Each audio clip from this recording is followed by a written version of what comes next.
الحمد لله نحمده ونستعينه ونستغفره ونؤمن به ونتوكل عليه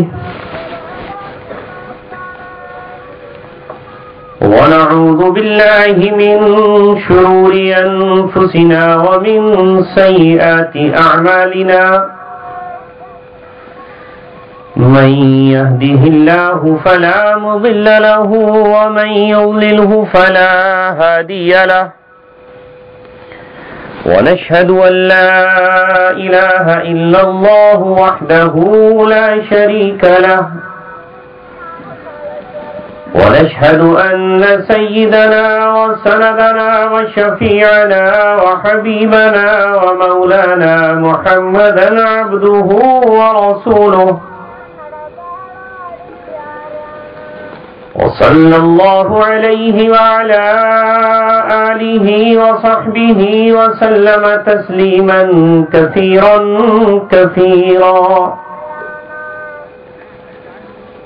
أما بعد قال الله تبارك وتعالى في كتابه الكريم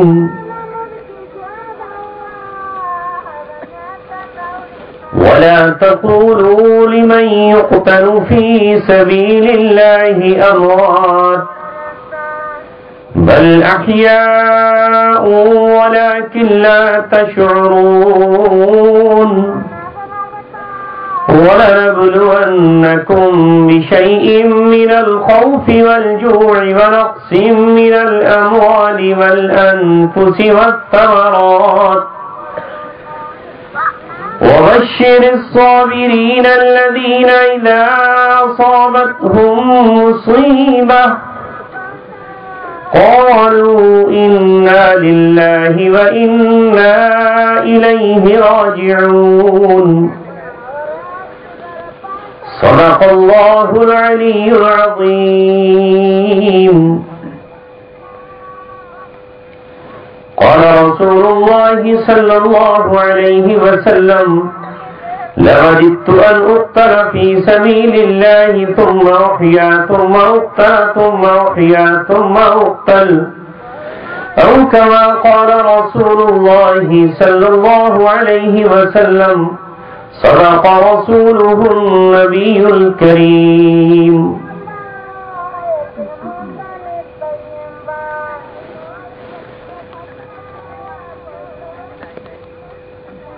اے لا الہ کے وارث باقی نہیں ہے تجھ میں گفتار دل برانہ کردار قاہرانہ اے لا الہ کے وارث باقی نہیں ہے تجھ میں گفتار دل برانہ کردار قاہرانہ تیری نگاہ سے دل سینوں میں کانپتے تھے کھویا گیا ہے تیرا جذبے قلندرانہ محترم حضرات نوجوان دوستو ہم اور آپ آج اللہ تبارک و تعالیٰ کے فضل اور اس کی مشیت سے اس کا اس کے رسول کا اور اس کے نیک بندوں کا تذکرہ کرنے کے لیے یہاں جمع ہوئے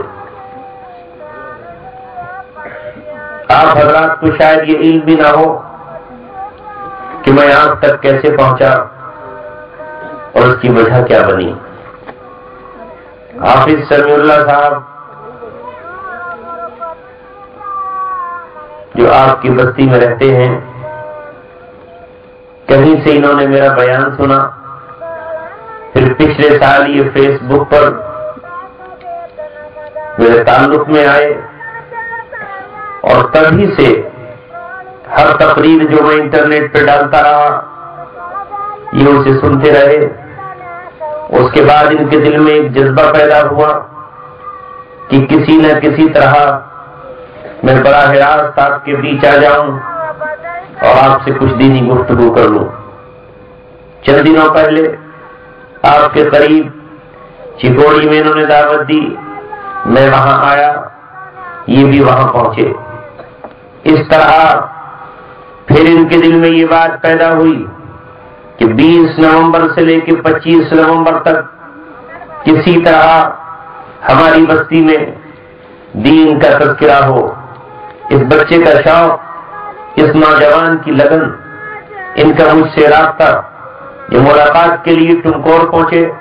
اس سے پہلے بنگلور آنے کا انہوں نے ایک منصوبہ بنایا، رمضان میں نہ آ سکے، میں ان کی دعوت کو نہ ٹھکرا سکا، اور آج اللہ تبارک و تعالیٰ نے طویل سفر کے بعد، لمبی مدت کے بعد آپ حضرات کے بیچ ہم کو بھیجا۔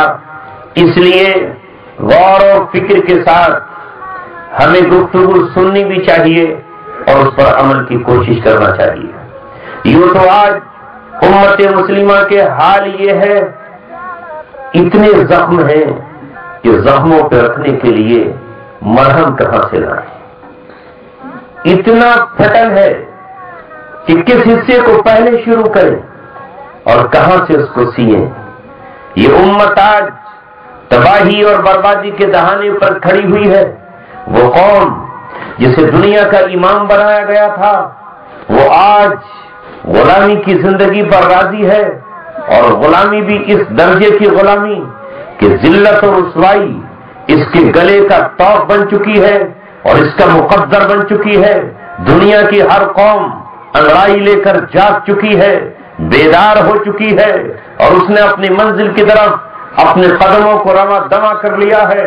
وہ کل تک جو ہماری جوتیاں صاف کرتے تھے، وہ آج اپنے ہاتھوں میں جوتیاں لے کر ہمارے اوپر برساتے ہیں، اور ہمیں اس بات کا احساس تک نہیں ہے۔ وہ کل جو ہماری غلامی کرتے تھے، آج غلامی کے پٹے ہمارے گلوں میں ڈالے ہوئے ہیں، اور ہمیں اس کا احساس تک نہیں ہے۔ ہمیں نہ اپنی فکر ہے، نہ اپنی قوم کی فکر ہے، نہ اپنی ملت کی فکر ہے، نہ اپنے نوجوانوں کی فکر ہے، نہ اپنی بچیوں کی فکر ہے، نہ اپنی ماؤں کی فکر ہے۔ مسجدوں میں جاؤ تو مسجد مرثیہ خواہ ہے کہ نمازی نہ رہے، مسجدیں ماتم کنا ہے، رو رہی ہیں۔ ہے کوئی ان کی صدائیں سننے والا؟ ہے کوئی ان کی فریاد پہ کان دینے والا؟ ہے کوئی مسجد میں جا کے چراغ جلانے والا؟ ہے کوئی مسجد کو اپنی پیشانیوں سے سجانے والا؟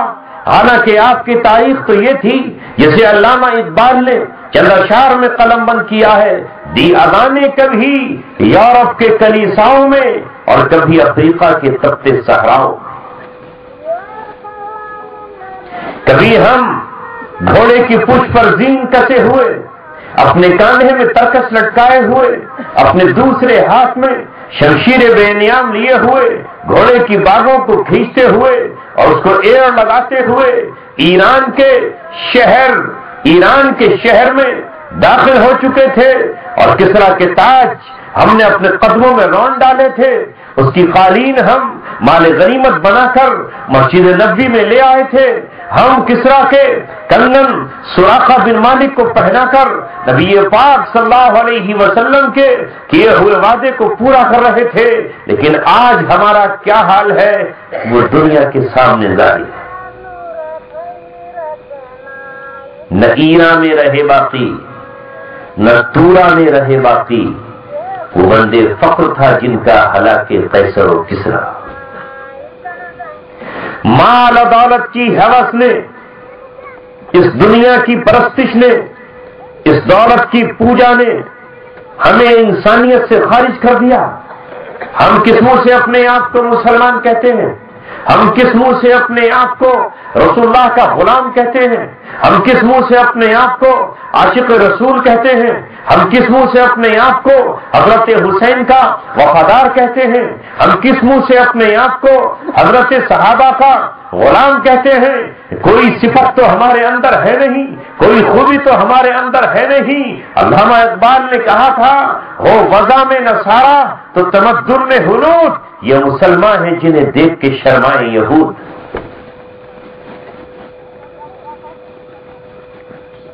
کیا مسلمانوں کے چہرے آج عیسائیوں جیسے نہیں ہیں؟ کیا مسلمانوں کا لباس عیسائیوں کا لباس نہیں ہے؟ کیا مسلمانوں کی تہذیب آج ہندوانہ تہذیب نہیں ہے؟ کیا مسلمانوں کا کلچر آج یہودیوں سے کچھ مختلف ہے؟ وہ سب کام جو وہ انجام دے رہے ہیں وہی آج ہم نے انجام دیے ہیں۔ ہم اسلام کی خدمت کرنے کے لیے آئے تھے، لیکن آج اسلام کی قبر ہم خود اپنے ہاتھوں سے کھود رہے ہیں۔ احساس مر چکا، ایمان جسے ہم کہتے ہیں اس کا تو تیسرا درجہ بھی ہمارے پاس نہیں ہے۔ کیا ہے ایمان کا پہلا درجہ؟ من رأى منکم منکرا فلیغیرہ بیدہ۔ پہلا درجہ ہے ایمان کا کہ جب تم برائی کو اپنی نظروں کے سامنے دیکھو تو اپنے ہاتھ میں کوڑا لو، اپنے ہاتھ کو آگے بڑھاؤ اور تمہارے ہاتھ میں اتنی قوت ہو کہ اس برائی کو مٹا دو، اس برائی کا خاتمہ کر دو۔ اور اگر تم اس پوزیشن میں بھی نہ ہو کہ تم اپنے ہاتھوں سے مٹا سکو، حالانکہ صحابہ نے تو اسی کو انجام دیا تھا، ان کے سامنے کوئی برائی کر نہیں سکتا تھا، وہ اس بات کے لیے ہرگز راضی نہ تھے کہ وہ زبان سے برائی کو برائی کہیں، بلکہ انہوں نے اپنے ہاتھوں سے برائی کو مٹا ڈالا تھا۔ دوسرا درجہ یہ ہے کہ اگر برائی تم اپنے ہاتھ سے بھی نہیں مٹاتے تو اپنی زبان سے اس برائی کو ختم کرنے کی جد و جہد مکمل کوشش کرو، اور اگر یہ بھی نہیں کر سکتے تو دل سے تو برائی کو برائی جانو۔ وذالک اضعف الایمان، یہ ایمان کا سب سے ضعیف اور سب سے کمزور درجہ ہے۔ کہ یہ کم درجہ بھی ہے ہمارے پاس، تو پھر ایمان کی خیر منائے کہ نہ منائے؟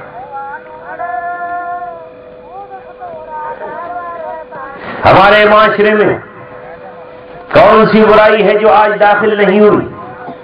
کون سی آج خطا ہے جو ہم سے نہیں ہو رہی؟ عورتیں ہماری بے پردہ، ناچ اور گانے کی محفلیں ہم سے قائم، ہماری خوشی کی کوئی تقریب کیا بن باجے اور گانے کے ہو جاتی ہے؟ کون سی برائی ہے جو آج ہمارے درمیان نہیں آ رہی اور ہماری توجہ بالکل نہیں ہے؟ کیسے روکیں؟ کسی میں ہمت ہے جو روکنے کی بات کرے؟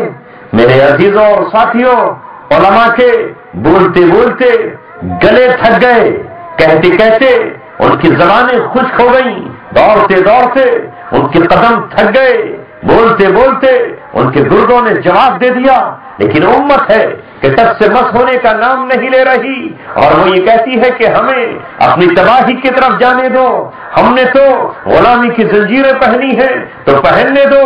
اسے یہ پتہ ہی نہیں ہے کہ وہ دنیا میں کیوں آیا اور اس مسلمان کے دنیا میں آنے کا مقصد کیا ہے۔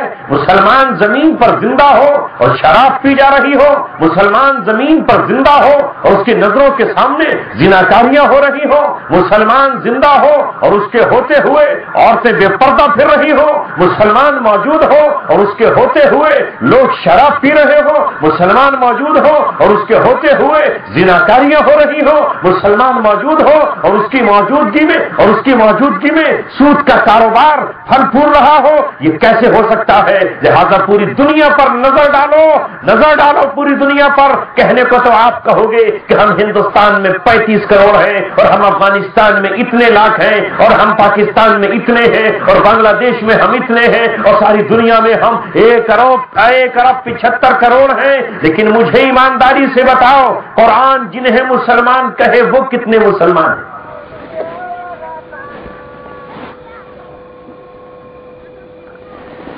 اگر صرف کلمہ پڑھ لینے کا نام اسلام اور ایمان ہوتا، جیسا کہ آج کے مسلمانوں نے سمجھ لیا ہے، تو ابو جہل اور ابو لہب کو، ابو طالب اور عتبہ اور شیبہ کو کیا مشکل تھی؟ ان کی زبان میں تھا یہ کلمہ، 1 سیکنڈ میں کہہ دیتے لا الہ الا اللہ محمد رسول اللہ۔ مگر وہ جانتے تھے کہ لا الہ کا مطلب کیا ہے۔ لا کے معنی ہے نہیں، الہ کے معنی ہے معبود، جس کی عبادت کی جائے، جس کی پرستش کی جائے۔ لا الہ کے کہنے کا مطلب وہ جانتے تھے کہ نہیں ہے کوئی عبادت کے لائق، نہیں ہے کوئی سر جھکانے کے لائق، نہیں ہے کوئی قانون عمل کرنے کے لائق الا اللہ، مگر صرف اللہ تبارک و تعالی۔ وہ جانتے تھے کہ لا الہ کا مطلب ہے انکار کر دو لات کا، منات کا، عزا کا اور تمام بتوں کا، تمام قانونوں کا، تمام دستوروں کا، تمام شریعتوں کا اور تمام لوگوں کا انکار کرنے کے بعد الا اللہ، صرف اللہ تبارک و تعالیٰ کی ذات عبادت کے لائق ہے۔ یہ سر اس کے علاوہ کسی اور کے سامنے نہیں جھکے گا، یہ سر اللہ تبارک و تعالیٰ کے علاوہ کسی اور کی چوکھٹ پہ نہیں جھکے گا، یہ زبان اللہ تبارک و تعالیٰ کی بڑائی کے علاوہ کسی کی بڑائی قبول نہیں کرے گی۔ یہ اگر کہے گی تو صرف یہ کہے گی اللہ اکبر، اللہ تبارک و تعالیٰ سب سے بڑا ہے۔ لات، منات، عزا، فرعون، نمرود، ابو جہل، اتبا، قارون سب کے سب چھوٹے ہیں، صرف اللہ تبارک و تعالیٰ کی ذات بڑی ہے۔ کبھی کلمے کے مطلب پہ غور بھی کیا؟ اسی کو علامہ اقبال نے کہا، خرد نے کہہ بھی دیا لا الہ تو کیا حاصل، دل و نگاہ مسلمان نہیں تو کچھ بھی نہیں۔ ایسا کلمہ جیسے آج مسلمانوں کی اکثریت پڑھ رہی ہے، سوائے چند لوگوں کو چھوڑ کر جنہوں نے اس کلمے کا حق ادا کیا ہے، جنہوں نے اس کلمے کے مطلب اور معنی کو سمجھا ہے، جنہوں نے اس کے مفہوم کو جانا ہے، جنہوں نے اس کے تقاضوں کو پورا کیا ہے، جنہوں نے اس کے مطالبوں کو زندہ کیا ہے، سوائے چند لوگوں کے باقی مسلمانوں کی اکثریت صرف یہی سمجھتی ہے کہ بس اللہ تبارک و تعالیٰ کا کلمہ پڑھ لیجئے، اس کے بعد کلمہ تو پڑھ لیا ہے ہم نے، لہذا اب شراب پینے کے بعد بھی ہم مسلمان ہیں، اب زنا کرنے کے بعد بھی ہم مسلمان ہیں، اب ہم ناچنے گانے کے باوجود بھی مسلمان ہیں، اب تو جنت ہماری ہے، ہم کافروں کے بنائے ہوئے قانون پہ عمل کریں، کافر عدالتوں میں جائیں اور کافر ججوں سے اپنے فیصلے کرائیں، پھر بھی ہم مسلمان ہیں، ہم کچھ بھی کرتے رہیں، ہمارا اسلام خارج کہاں ہے؟ مردار کو کھا لے تو بھی اسلام نہیں جاتا، ہم جھٹکے کا کھا لے تو بھی اسلام پہ کوئی فرق ہمارے نہیں پڑتا، ہم کچھ بھی کر لیں، ہم جائیں اور کسی پتھر کو سجدہ کر لیں پھر بھی ہمارا اسلام باقی رہتا ہے، ہم پیڑ کے سامنے سر جھکائیں پھر بھی ہمارا اسلام باقی رہتا ہے، ہم تو مسلمان ہیں۔ ایسا ہی کلمہ مدینہ منورہ میں کچھ لوگوں نے پڑھا تھا جن کا امیر عبداللہ بن ابی تھا، لیکن قرآن کریم نے کہا کہ جو دل سے مسلمان نہیں اور محمد رسول اللہ کے تمام فیصلوں کو نہ مانے وہ مسلمان نہیں، اسے منافق قرار دیا گیا۔ سوچو ذرا، غور کرو، راتوں کو سوچا کرو، تنہائیوں میں سڑکوں پر چلتے ہوئے غور کیا کرو کہ ہم کتنے فیصد مسلمان ہیں۔ ہمارا اسلام کیا وہی ہے جس کا مطالبہ قرآن کریم نے کیا ہے؟ علامہ اقبال فرماتے ہیں، چومی گوید مسلمانم بلرزم کہ میدانم مشکلات لا الہ، کہ جب میں یہ کہتا ہوں کہ میں مسلمان ہوں تو میں ڈر جاتا ہوں، کانپ جاتا ہوں، میرا رواں رواں تھرا اٹھتا ہے، میرا دل کپ کپانے لگتا ہے، میری آنکھ سے آنسو چھلکنے لگتے ہیں۔ چوئی گوید مسلمانم بلرزم، جب میں اپنے آپ کو مسلمان کہتا ہوں تو میں لرز جاتا ہوں، میں ڈر جاتا ہوں، میں گھبرا جاتا ہوں، میں خوف زدہ ہو جاتا ہوں، میرے بدن میں کپ کپی طاری ہو جاتی ہے، اس لیے کہ میں جانتا ہوں لا الہ کی مشکلیں کتنی ہیں۔ جس نے لا الہ کہا سمجھو کہ وہ اب تلوار کی دھار پہ سر رکھنے کے لیے تیار ہو جائے۔ میں جانتا ہوں کہ لا الہ کی کتنی مشکلیں ہیں، نہیں جھکے گا یہ سر سوائے اللہ تبارک و تعالی۔ اب ظاہر ہے کہ کبھی فرعون کی طاقت اور کبھی نمرود کی قوت اور کبھی شداد کا زور اور کبھی ابو جہل کا کوڑا اور کبھی ابو لہب کی مخالفت اہل ایمان کو مجبور کرتی ہے ایک اللہ تبارک و تعالیٰ کی پرستش نہ کرو بلکہ ہمیں بھی سجدے کرو، ہمارے قانون کو فالو کرو، ہمارا بنایا ہوا دستور مانو، ہماری بنائی ہوئی شریعت پہ عمل کرو۔ اس موقع پر مسلمان کے لیے مسئلہ یہ آتا ہے کہ وہ اللہ تبارک و تعالیٰ کو مانے یا ان کے بنائے ہوئے قانون و دستور کو مانے، یہی وہ موقع ہوتا ہے کہ کتنے لوگ فرعونوں کو سجدہ کر جاتے ہیں، اور وہ لوگ جو انہیں سجدہ نہیں کرتے ان کے سر کاٹ کے سولی پر چڑھا دیے جاتے ہیں۔ کیا آپ کو معلوم نہیں ہے موسیٰ علیہ السلام کے مقابلے پر 70,000 جادوگر لائے گئے کہ موسیٰ علیہ السلام کا مقابلہ کرو؟ جب مقابلہ ہوا، جادو کے مقابلے میں معجزہ آیا، ان کے لاٹھی اور سانپ، جو لاٹھی اور رسیاں سانپ بنی تھی، ان کے مقابلے پر عاصی نے جب ان کے لاٹھی اور سانپوں کو نگل لیا، فرعون سجدے میں گئے، اللہ تبارک و تعالیٰ پر ایمان لائے، موسیٰ علیہ السلام کو رسول مان لیا، اس معجزے کو اللہ تبارک و تعالیٰ کی طرف سے مان لیا، تو فرعون نے کیا دھمکی دی؟ ارے تم ایمان لے آئے موسیٰ علیہ السلام پر اور اس کے رب پر، لہذا آج کے بعد میں تمہیں چڑھا دوں گا سولی پر، لَأُقَطِّعَنَّ أَيْدِيَكُمْ، میں تمہارے ہاتھ کاٹوں گا، وَلَأُصَلِّبَنَّكُمْ عَلَى جُذُوعِ النَّخْلِ، میں تمہیں کھجوروں کے پیڑ پر سولی پر چڑھا دوں گا۔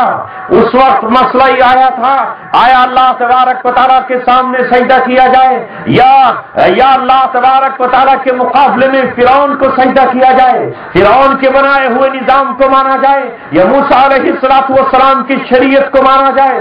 لہذا ان جادوگروں نے کھڑے ہو کر یہ کہا کہ تو ہمارا سر قلم کرتا ہے تو سر قلم کر دے، ہمارے جسم کے ٹکڑے کرتا ہے تو کاٹ کر ٹکڑے کر دے، تو ہمیں پہاڑ سے گراتا ہے تو گرا دے، اور تو ہمیں کھجوروں کے پیڑوں پر ہماری لاشوں کو ٹانگتا ہے تو ٹانگ دے، انما تقضی فی الحیات الدنیا، تو دنیاوی زندگی ہی میں تو ہمارے جسموں کے ساتھ ہی ظلم و ستم کر سکتا ہے، لیکن آخرت میں تو ہمارا کچھ نہیں بگاڑ سکتا۔ وہ ہنستے اور مسکراتے ہوئے پھانسی کے پھندوں پر جھول گئے اور کھجوروں کے تنوں پر لٹکے۔ جب بھی یہ مرحلہ آتا ہے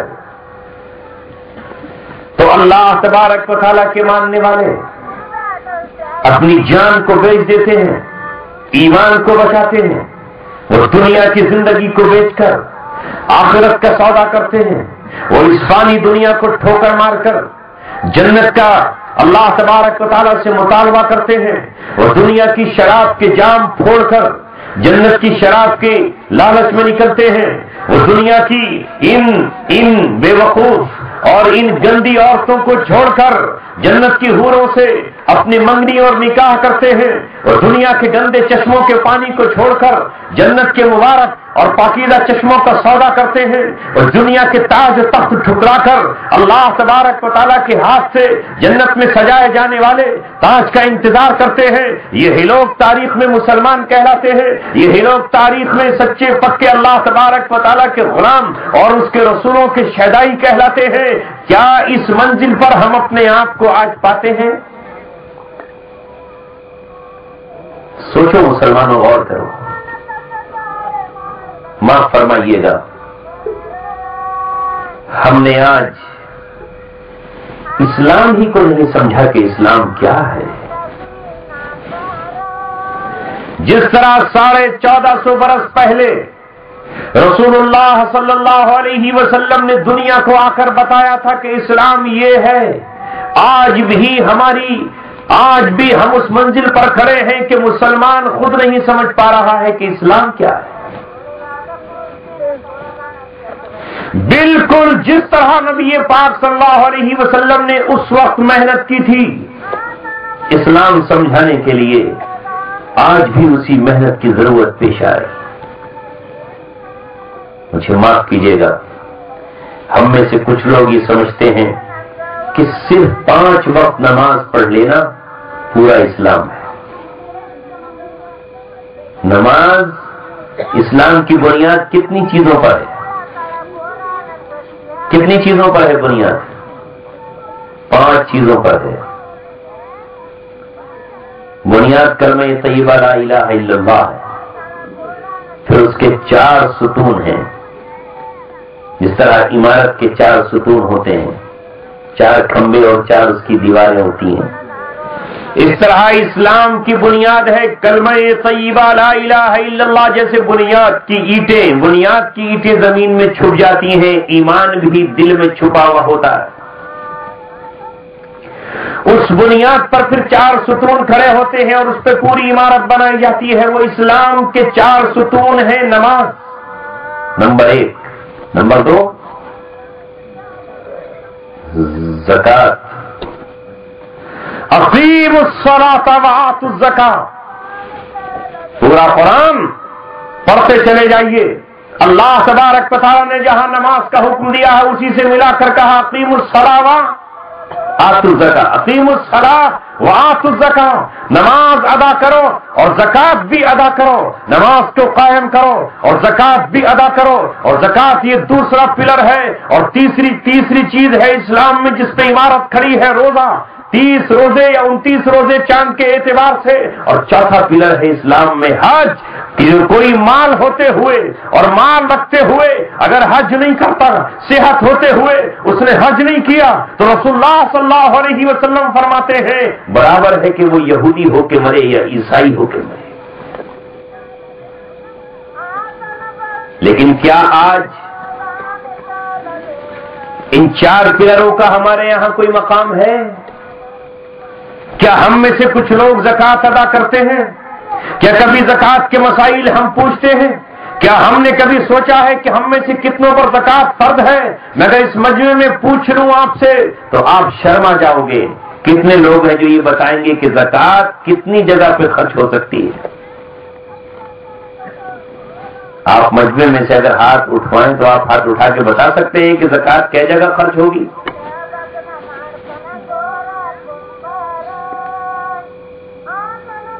نماز کا تو پتا ہے کہ 5 وقت ہوتی ہے.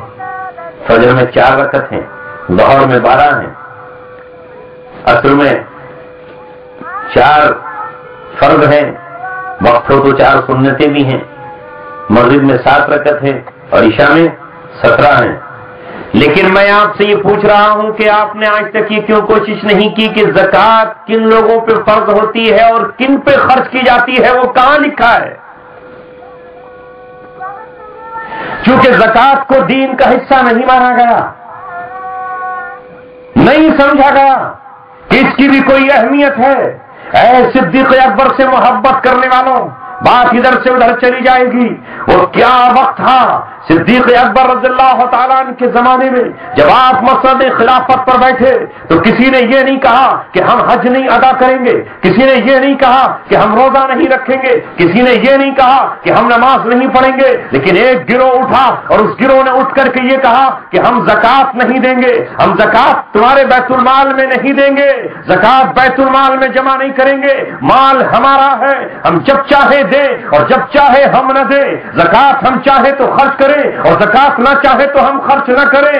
میں آپ سے پوچھتا ہوں, آپ نے علماء سے سنا ہوگا, نہیں سنا ہو تو سن لینا, آپ نے کتابوں میں پڑھا ہوگا, آپ سنتے ہو ابو بکر صدیق رضی اللہ تعالیٰ اٹھ کھڑے ہوئے اور اٹھ کھڑے ہونے کے بعد ابو بکر صدیق رضی اللہ تعالیٰ نے کہا کہ جو لوگ زکات نہیں دیں گے بیت المال میں ان کے خلاف تلوار چلاؤں گا اور ان سے ایسے ہی لڑوں گا جیسے بدر میں اپنے نبی کے ساتھ کفار مکہ سے لڑا تھا. میں ان سے اسی طرح قتال کروں گا جس طرح میں نے احد میں ابو سفیان کے لشکر سے مقابلہ کیا تھا. میں ان سے اسی طرح قتال کروں گا جس طرح میں نے غزوہ حنین میں قبیلہ حوازن کے خلاف کیا تھا. میں ان کی گردنیں ماروں گا. اور سنو, جب صحابہ نے ان سے یہ کہا کہ اے ابو بکر صدیق تم تو بڑی سختی کر رہے ہو, یہ تو مسلمان ہیں, مسلمانوں کی گردنیں مارو گے,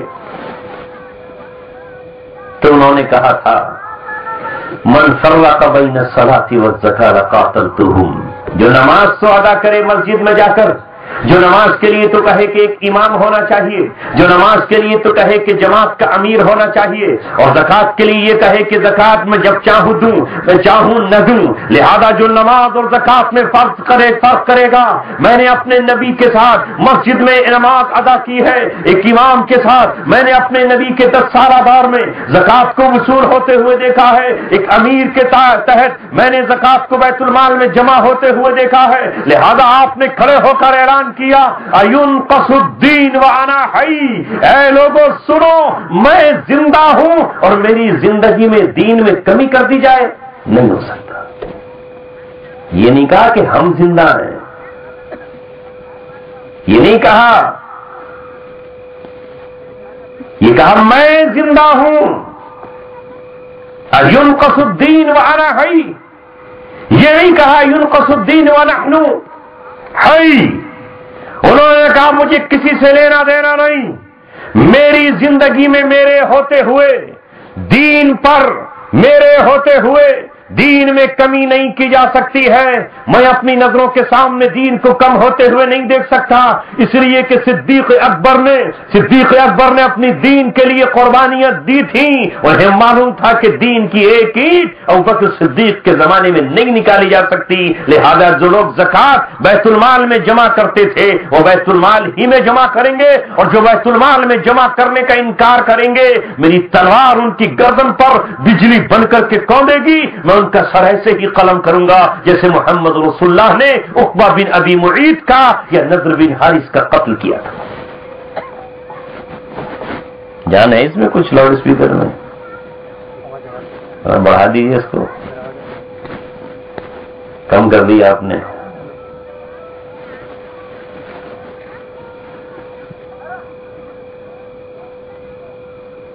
آپ حضرات میں بھی کچھ جان ہے سننے کی؟ ایسا لگ رہا ہے جیسے قبرستان میں بیٹھا ہوں.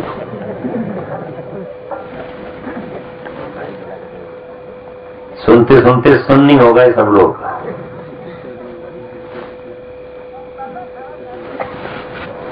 سننی کا مطلب سمجھ رہے ہیں نا؟ پہلے یہ لفظ شیعوں کے مقابلے پر بولا جاتا تھا. ایک گروہ شیعہ تھا، دوسرا سنی کہلاتا تھا. شیعہ وہ لوگ تھے جو اللہ تبارک و تعالیٰ کے قرآن کو صحیح نہیں مانتے، اور سنی وہ تھے جو رسول اللہ صلی اللہ علیہ وسلم کی سنت پر چلتے تھے. اسی لفظ کو بدل کر اہل سنت والجماعت کہا جاتا تھا، کیونکہ شیعہ جماعت کو نہیں مانتے، صحابہ کو نہیں مانتے، صحابہ کی جماعت کا وہ انکار کرتے ہیں. وہ کہتے ہیں کہ 5 صحابہ کے علاوہ تمام کے تمام صحابہ مرتد ہو گئے تھے، نعوذ باللہ من ذالک. انہوں نے صحابہ کا انکار کیا، صحابہ پر وہ لعنت بھیجتے ہیں، صحابہ کو وہ کافر قرار دیتے ہیں. صرف وہ 5 کو مانتے ہیں جنہیں پنجتن کہتے ہیں. پنجتن جنہیں کہتے ہیں محمد رسول اللہ کو مانتے ہیں، حضرت علی رضی اللہ تعالیٰ عنہ کو مانتے ہیں، حسن اور حسین کو مانتے ہیں، اور حضرت فاطمہ کو مانتے ہیں. اسی کو وہ پنجتن کہتے ہیں، یا 5 صحابہ کو مانتے ہیں جنہیں وہ پنجتن کہتے ہیں. لہذا وہ گروہ شیعہ کہلایا، اور اس کے مقابلے پر ہم اور آپ اہل سنت والجماعت کہلائے، کیونکہ رسول اللہ صلی اللہ علیہ وسلم نے فرمایا میری امت 73 فرقوں میں بٹ جائے گی. بنی اسرائیل 72 فرقوں میں بٹے تھے، اور یہ 73 فرقوں میں بٹ جائیں گے، سب کے سب جہنم میں جائیں گے. صرف ایک فرقہ ہوگا جسے فرقہ ناجیہ کہا جاتا ہے، نجات پانے والا. صحابہ نے پوچھا اللہ کے رسول اس فرقے کی علامت بتا دیجئے، اس فرقے کا لباس بتا دیجئے، اس فرقے کی زبان بتا دیجئے، اس کا قول اور عمل بتا دیجئے. تو آپ صلی اللہ علیہ وسلم نے کہا میرا اسلام چونکہ ایک ملک کے لیے نہیں آیا، میں زبان کے بارے میں فیصلہ نہیں کر سکتا، میں لباس کا فیصلہ نہیں کر سکتا، میں تمہیں ان کی ایک علامت بتا دیتا ہوں، ما انا علیہ واصحابی، میں جس راستے پر ہوں، جس طریقے پر ہوں وہ، اور میرے صحابہ جس طریقے پر ہیں جو اس پر چلے گا وہ جنت میں جائے گا. یہ اہل سنت والجماعت کہلائے. اس شارٹ میں ان کو سنی کہہ دیا جاتا تھا، لیکن اب لفظ سنی وہ نہیں رہا جو صحابہ کے طریقے پر چلے. اب تو جو سنتے سنتے سو جائے وہ سنی کہلاتا ہے. کچھ نہیں کرنا اسے، میاں ہم سنی ہیں، سن لیتے ہیں اور اس کے بعد کہتے ہیں سمعنا وعصینا. سنی آپ کا ماننے والے نہیں ہیں، کتنا ہی آپ چیخو اور کتنا ہی آپ پکار لگاؤ، ہم ماننے والے ہرگز ہرگز نہیں ہیں. اے میرے دوستو عزیزوں، میں گفتگو یہاں سے کر رہا تھا کہ اللہ تبارک و تعالیٰ کو لا کہنے کے بعد مطلب یہ ہے کہ اللہ تبارک و تعالیٰ کی مانی جائے. تو ابوبکر صدیق رضی اللہ تعالیٰ نے ان لوگوں کو کہ جنہوں نے زکات دینے سے منع کیا تھا ان کے خلاف جہاد کیا اور ان سے قتال کیا. آج میں پوچھتا ہوں آپ سے، بتاؤ یہ نظام زکات کہیں موجود ہے کہیں پر موجود؟ جو تصور زکات کا رسول اللہ صلی اللہ علیہ وسلم کے زمانے میں تھا وہ آج کہاں ہے؟ آج اگر ایک شخص 5 وقت کی نماز پڑھتا ہے تو وہ بہت بڑا دیندار کہلاتا ہے. آج اگر وہ 6 وقت کی نماز اوابین پڑھ لے تو ہماری نظر میں اس کا مقام یہ ہوتا ہے کہ ہم اسے اللہ والا کہہ کر پکارتے ہیں, اور اگر وہ اشراق کو بھی پڑھنا شروع کر دے تو ہماری نظر میں اس کا درجہ قطب اور ولی تک پہنچ جاتا ہے. اور اگر تہجد میں جاگ رہا ہو تو پھر تو وہ خود اپنے آپ کو یہ سمجھتا ہے کہ شاید میں آج کے زمانے میں ابدال کہلانے لگا ہوں. ارے اس ابدال کا تو پتہ بھی نہیں چلتا. لیکن آج لوگوں کا حال یہ ہے کہ کوئی کہہ رہا ہے صاحب دنیا میں 40 ابدال ہوتے ہیں, 41ویں فلانے حضرت ہیں. حضرت تھانوی رحمت اللہ علیہ کے زمانے میں کسی نے پوچھا کہ صاحب ایک شخص نے اپنے ابدال ہونے کا دعویٰ کیا ہے, اب میں ابدال ہو گیا ہوں. تو حضرت نے فرمایا کہ ہاں اس نے صحیح کہا ہے, پہلے گوشت تھا ابدال ہو گیا. جب تک دعویٰ نہیں کیا تھا تو اچھا تھا, اب دعویٰ کرنے کے بعد تو اب کیا ہو گیا, کام ختم ہو گیا. اب تو ریاکاری اس نے شروع کی ہے. ارے یہ پتہ کہاں چلتا ہے کہ کون ابدال ہے اور کون اللہ تبارک و تعالیٰ کا پہنچا ہوا ولی ہے. مگر یہاں تو ہزاروں باتیں آج اللہ حفاظت فرمائے جوڑی جا رہی ہیں, اور ہمارا حال وہ ہو گیا ہے جو دوسری قوموں کے دھرم گرو کیا کرتے ہیں. اللہ تبارک و تعالیٰ کے تمام نبی اپنی طرف دعوت نہیں دیتے بلکہ اللہ تبارک و تعالیٰ کی طرف دعوت دیتے ہیں, اللہ تبارک و تعالیٰ کی طرف بلاتے ہیں. کوئی نبی اپنی پرستش کے لیے نہیں بلا تھا بلکہ محمد رسول اللہ صلی اللہ علیہ وسلم کے لیے جب صحابہ نے کھڑے ہونا چاہا کہ اجمیوں کے بادشاہوں کا استقبال ہوتا ہے تو لوگ ان کے کھڑے ہو جاتے ہیں. اللہ کے رسول ہم آپ کے لیے کھڑا ہونا چاہتے ہیں, تو آپ نے منع کر دیا اور کہا نہیں میرے لیے کھڑے ہونے کی ضرورت نہیں.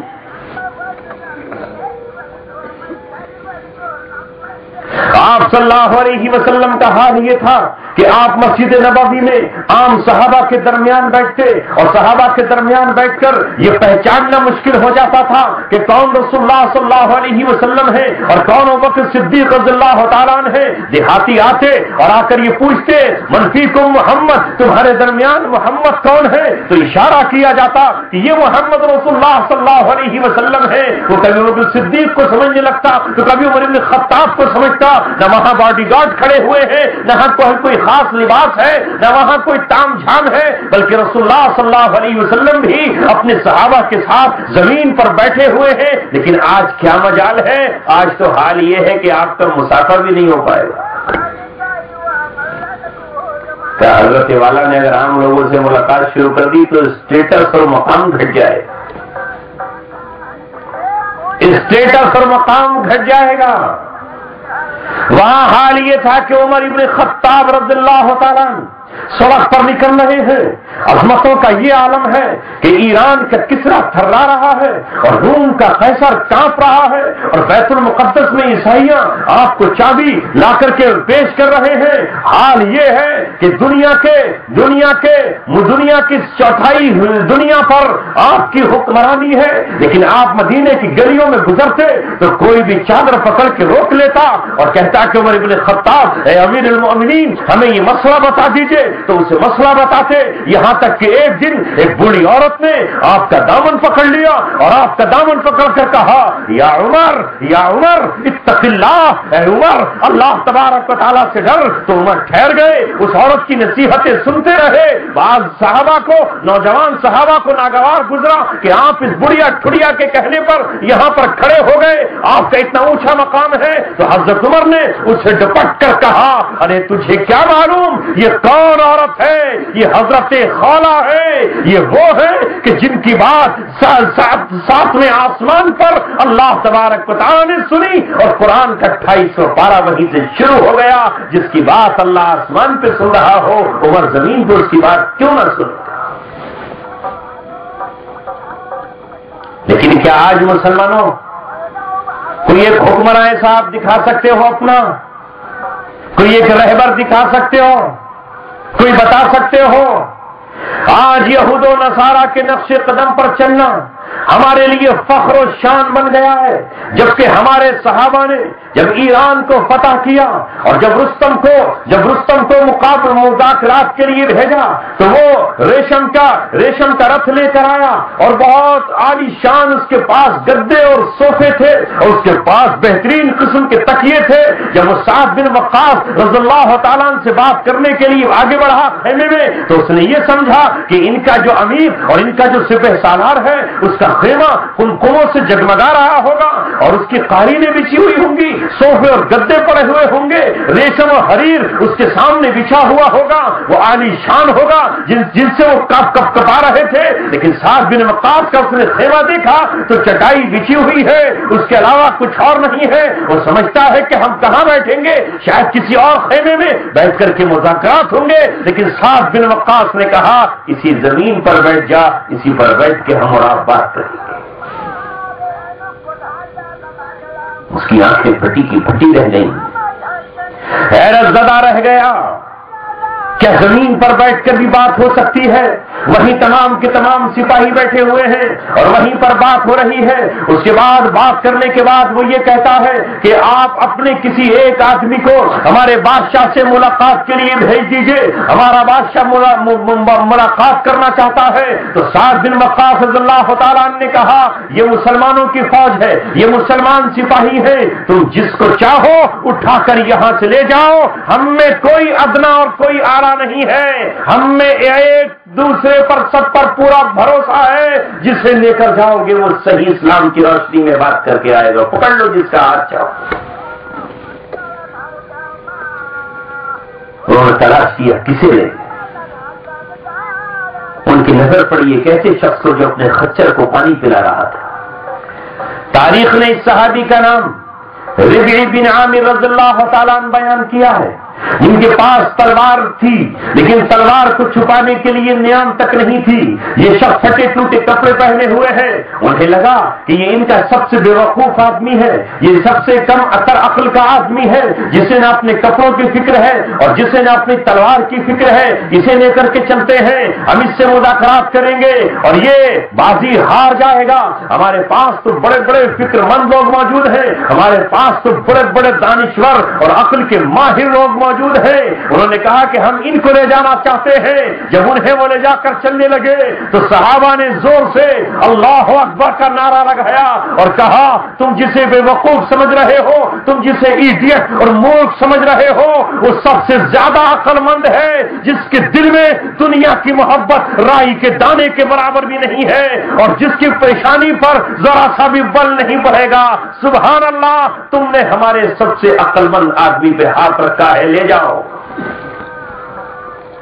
جب چلنے لگے تو ایک ساتھی سے نیام مانگی اور اپنے خچر پہ سوار ہو کر چل دی. یہ مسکرا رہے ہیں, مسلمانوں کا بیوقوف پکڑنا ہے, مسلمانوں کا احمق اپنے ساتھ لے آئے.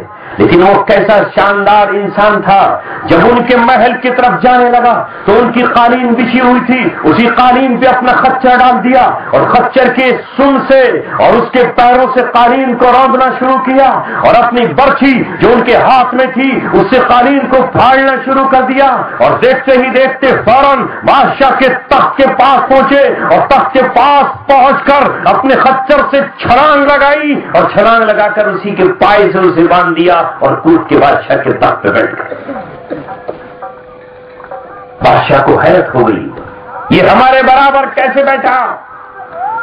ربعی بن عامر رضی اللہ تعالیٰ عنہ نے کہا ہم اپنے سردار اپنے آقا کے سامنے برابر میں بیٹھتے ہیں, ہم میں کوئی ادنا اور افضل نہیں ہے, ہم میں کوئی چھوٹا اور بڑا نہیں ہے, ہم میں کوئی گورے اور کالے کا فرق نہیں ہے, ہم میں امیر و غریب کا کوئی فرق نہیں ہے, ہم میں سپہ سالار اور کمانڈر ان چیف کا کوئی فرق نہیں ہے. اگر بات کرنا چاہتے ہو تو میں اسی تخت پہ بیٹھ کر بات کروں گا اور نہیں بات کرنا چاہتے تو میں اپنے گچر پہ بیٹھ کے واپس جا رہا ہوں.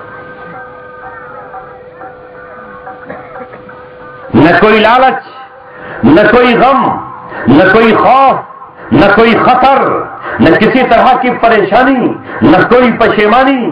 حضرت ربعی بن عامر نے 3 باتیں ان کے سامنے رکھی. مسلمانوں 3 باتیں, مسلمانوں کی دعوت قوت اور طاقت کے ساتھ ان کو پیش کیا. اس طرح نہیں کہ وہ ٹھکرا دیتے. 3 باتیں ان کے سامنے رکھی جو اللہ کے رسول نے ان کو سکھائی تھی کہ جب تم کافروں کو دعوت دینے کے لیے جاؤ تو ان کے سامنے 3 پیغام رکھنا, 3 باتیں رکھنا. 3 میں سے اگر وہ ایک قبول کر لیں تو ٹھیک, 2 نہیں مانے تو دوسری نہیں مانے تو پھر تیسری پر آمادہ ہو جانا. کہا ہے سنو ایران کی کسرا, سن لے تو, میں تیرے پاس پیغام لے کر آیا ہوں اسلام کا. اسلم تسلم, اسلام قبول کر لے سلامتی میں آ جائے گا. کوئی جنگ نہیں, کوئی وار نہیں, کوئی لڑائی نہیں. اس کے ماتھے پہ بل پڑ گیا کہ اسلام, اور اب ہمیں اسلام کی دعوت دیں.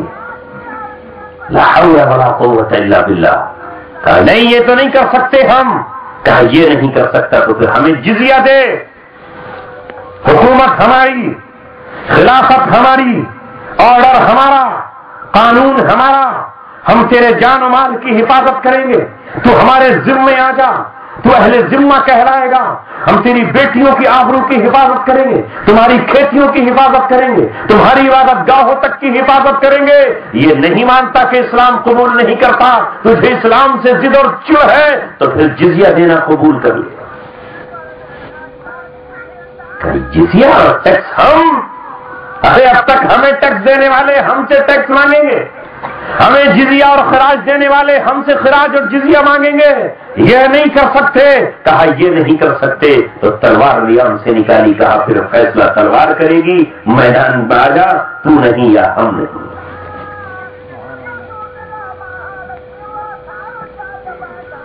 گھبرا گیا کیونکہ ابھی لڑنے کی پوزیشن میں بھی نہیں تھا, شکستیں تھیں.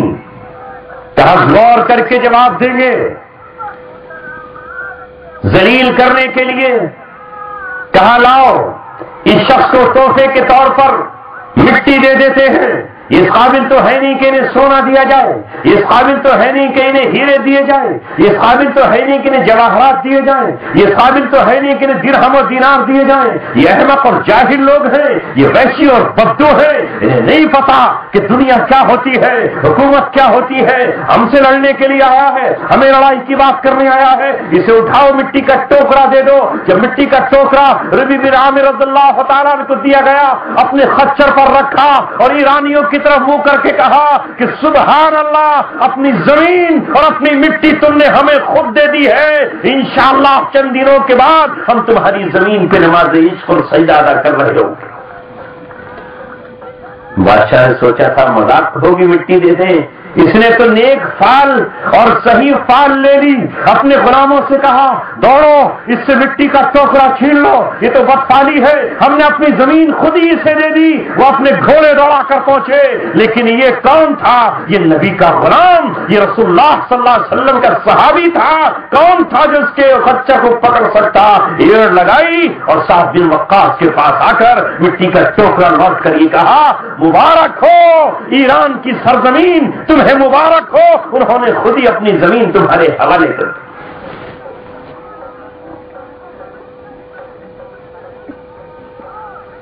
یہ تھے. لیکن اگر اے مسلمانوں آج اسی اسلام کے اصل روپ کو, اسی اسلام کی اصل نقشے کو آپ کے سامنے پیش کیا جائے تو آپ کیا کہیں گے؟ اسلام میں تو یہ ہے نہیں. کون انکار کرے گا آج کا مسلمان؟ اگر دنیا کے کسی خطے اور کسی علاقے میں, صومالیہ ہو یا جزیرہ عرب, افغانستان ہو یا دنیا کا کوئی خطہ, ہندوستان کا علاقہ ہو یا کوئی اور علاقہ, اگر کوئی مسلمانوں کا گروہ, اگر مسلمانوں کی کوئی جماعت, اگر مسلمانوں کا کوئی لشکر اپنے امیر کی قیادت میں اسلام دشمنوں سے یہ کہے کہ اب وقت بدل گیا ہے, 1450 برس پرانی تاریخ کو ہم دہرائیں گے, یا تو اسلام قبول کر لو, اسلام قبول نہیں کرتے تو جزیہ دینے پر آمادہ ہو جاؤ, اور اگر جزیہ بھی نہیں دیتے تو میدان پکڑ لو, اپنے اسلحے تیر و تفنگ لے کر آ جاؤ. لہذا اگر تم یہ کر سکتے ہو تو مقابلے پر آؤ. اگر یہ بات آج دنیا کے کسی خطے میں مسلمانوں کا کوئی گروہ کہہ رہا ہو تو مجھے معاف فرمائیے گا, آپ میں سے بھی لوگ کھڑے ہو جائیں گے, کہیں گے یہ تو اسلام میں ہے نہیں. کہیں گے اور کہہ رہے ہیں. اس لیے تو میں نے عرض کیا کہ آج خود مسلمانوں کو اسلام سمجھانا ضروری ہے. یہاں کے نوجوانوں نے جنہوں نے مجھے دعوت دی، ان کا منشا یہ تھا کہ میں سلطان ٹیپو رحمت اللہ علیہ کی سیرت پہ کچھ بولوں اور ان کی شہادت کے کارنامے آپ کے سامنے رکھوں. آئے یہ قوم جو سب کچھ بھول چکی ہے، اس نے اپنے صحابہ کو بھلا دیا، اس قوم نے اپنے ولیوں کو بھلا دیا، اس قوم نے اپنی سنہری تاریخ کو بھلا دیا. وہ اپنی تاریخ کو کہاں یاد رکھے ہوئے ہے؟ اس نے قرآن کریم کو بھلا کر فراموش کر دیا ہے اور طاقوں میں سجا کر رکھ دیا ہے. اگر سلطان ٹیپو کا ذکر کروں تو کل آپ کے شہر اور آپ کے گاؤں میں یہ آوازیں آپ کو مسجد میں سننے کو ملیں گی کہ رات جو مولانا صاحب تشریف لائے تھے انہوں نے نہ تو قرآن کی کوئی بات بتائی، نہ ہمیں دین و اسلام کی کوئی بات بتائی. وہ تو سلطان ٹیپو کی بات کر کے چلے گئے. ٹیپو کون؟ یہ ٹیپو کون؟ جو قرآن کو پورے نہ پڑھیں، جو پورے قرآن پہ عمل نہ کریں. اس لیے میں نے قرآن مقدس کی آیت سے آج اپنی تقریر کی شروعات کی، جس میں اللہ تبارک و تعالی نے فرمایا وَلَا تَقُولُوا لِمَن يُقْتَلُ فِي سَبِيلِ اللَّهِ أَمْوَاتٌ. جو اللہ تبارک و تعالی کے راستے میں قتل کر دیے گئے ہیں انہیں مردہ مت کہو. جو اللہ تبارک و تعالی کے راستے میں کیا کر دیے گئے ہیں؟ وَلَا تَقُولُوا لِمَن يُقْتَلُ. کیا لفظ ہے؟ یقتلو ہے، یموتو نہیں ہے. یموتو نہیں ہے. لمن یقتلو، جو اللہ تبارک و تعالیٰ کے راستے میں قتل کر دیے جائیں وہ مردہ نہیں ہے. اللہ تبارک و تعالیٰ کا کون سا راستہ جس میں ایک طرف دشمنوں کی صفیں کھڑی ہو اور دوسری طرف مسلمان کھڑے ہوئے ہو؟ ایک طرف اللہ تبارک و تعالیٰ کے باغی شمشیر بے نیام لے کر کھڑے ہو اور دوسری طرف مسلمان سپاہی کھڑے ہوئے ہو، دونوں میں مقابلہ ہو جائے. ادھر سے تلواریں چل رہی ہو، ادھر سے بھی تیر برس رہے ہو، ادھر سے توپ چل رہی ہو، ادھر سے بھی مارٹر کے گولے آ رہے ہو. جب یہ دونوں مقابلے پر کھڑے ہو، لہذا ایک طرف سے تیر و تلوار کی بارش اور دوسری طرف سے بھی اسی طرح کا منظر پیش کیا جا رہا ہو، تو وہ لوگ جو اللہ تبارک و تعالیٰ کے راستے میں نکل کر تیر کھا جائیں، زخم کھا جائیں، وہ زخم اتنے گہرے ہو کہ اس میں موت واقع ہو جائے، جسم کا خون بہ جائے، گردن کٹ جائے، کلیجہ نکل کے باہر چلا جائے، تو اللہ تبارک و تعالیٰ یہ کہتا ہے کہ تم انہیں مردہ مت کہنا، یہ زندہ ہے. تم نہیں سمجھتے یہی منظر حضرت حمزہ کے ساتھ پیش آیا تھا غزوہ احد میں کہ ان کے جسم کے 13 ٹکڑے کیے تھے، ان کا کلیجہ نکال لیا گیا تھا اور ان کے ناک بھی کاٹ لی گئی تھی، ان کے کان کاٹ کر کے اس کا ہار بنا لیا گیا تھا اور ان کا دل نکال کر حضرت ہندا نے جو بعد میں صحابیہ ہو گئی ہے انہوں نے کلیجہ چبایا ہے. ان کو کیا کہا گیا؟ انہیں سید الشہداء کہا گیا، انہیں شہید کہا گیا. یہ اللہ تبارک و تعالیٰ کے راستے میں مردہ نہیں بلکہ زندہ. جب تک اسے آپ نہیں سمجھیں گے تب تک سلطان ٹیپو کا مقام آپ کی سمجھ میں نہیں آئے گا، نہیں سمجھ پائیں گے آپ. آخر سلطان ٹیپو کو شہید ہونے پر کس نے مجبور کیا؟ یہ شہادت کی آرزو ان کے دل میں کیسے پیدا ہوئی جو میرے اور آپ کے دل میں تو کبھی پیدا ہی نہیں ہوتی، جو میرے اور دل میں تو کبھی تمنا بھی نہیں ہوتی. رسول اللہ صلی اللہ علیہ وسلم نے فرمایا، آپ تمنا کیا کرتے تھے لَوَدِدْتُ أَنْ أُقْتَلَ فِي سَبِيلِ اللَّهِ، میں چاہتا ہوں کہ اللہ تبارک و تعالیٰ کے راستے میں قتل کر دیا جاؤں. اقتلا لفظ ہے اقتلا،